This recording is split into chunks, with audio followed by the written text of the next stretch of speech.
Boswell papers is the one that haunts me still, for if I was human enough to feel my lower ribs parting under the strain, I was appalled, sort of.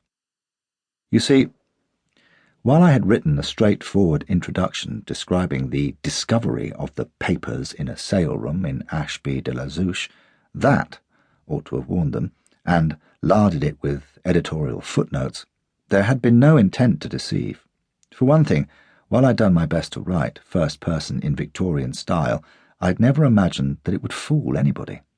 Nor did Herbert Jenkins, and 50 British critics had recognised it as a conceit. The only one who was half doubtful was my old chief sub on the Herald, called on to review it for another paper. He demanded of the Herald's literary editor, "This book of Geordie's isn't true, is it?" And on being assured that it wasn't, exclaimed, "The conniving bastard," which I still regard as a high compliment.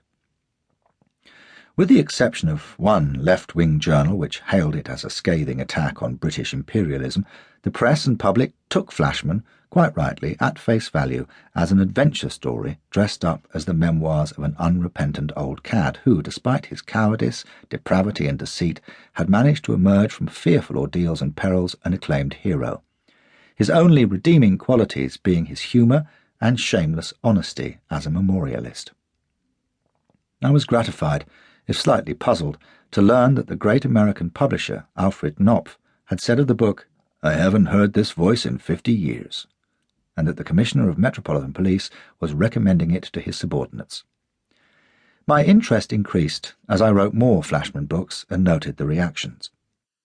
I was, several critics agreed, a satirist. "Taking revenge on the 19th century on behalf of the 20th, said one. "Waging war on Victorian hypocrisy," said another. "Plainly under the influence of Conrad," said yet another. A full-page review in a German paper took me flat aback when my eye fell on the word Proust in the middle of it. I don't read German, so for all I know the reviewer may have been maintaining that Proust was a better stand-off half than I was, or used more semicolons, but there it was, and it makes you think. And a few years ago a highly respected religious journal said that the Flashman papers deserved recognition as the work of a sensitive moralist, and spoke of service not only to literature and history, but to the study of ethics. My instant reaction to this was to paraphrase Poins. "God send me no worse fortune, but I never said so."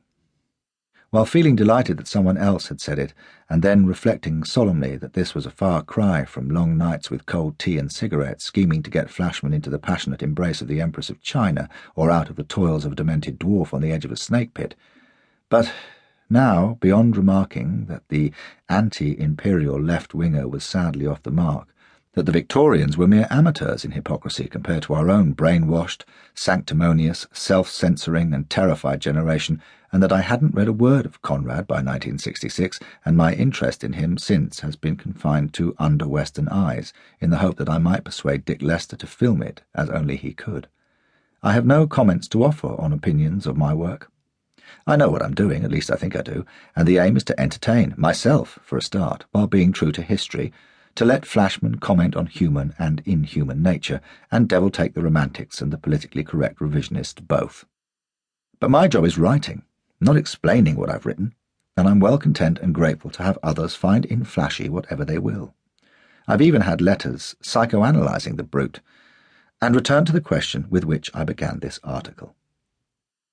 A lifelong love affair with British imperial adventure, fed on twopenny bloods, The Wolf of Kabul and Lionheart Logan. Where are they now? The barrack room ballads, films like Lives of a Bengal Lancer and The Four Feathers, and the stout-hearted stories for boys which my father won as school prizes in the 1890s.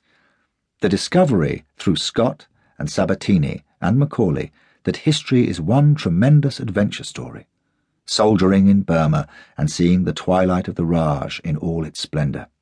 A newspaper-trained lust for finding the truth behind the received opinion, being a Highlander from a family that would rather spin yarns than eat. I suppose Flashman was born out of all these things, and from reading Tom Brown's Schooldays as a child, and having a wayward cast of mind. Thanks to that contrary streak, I always half hoped that Rathbone would kill Flynn, confounding convention.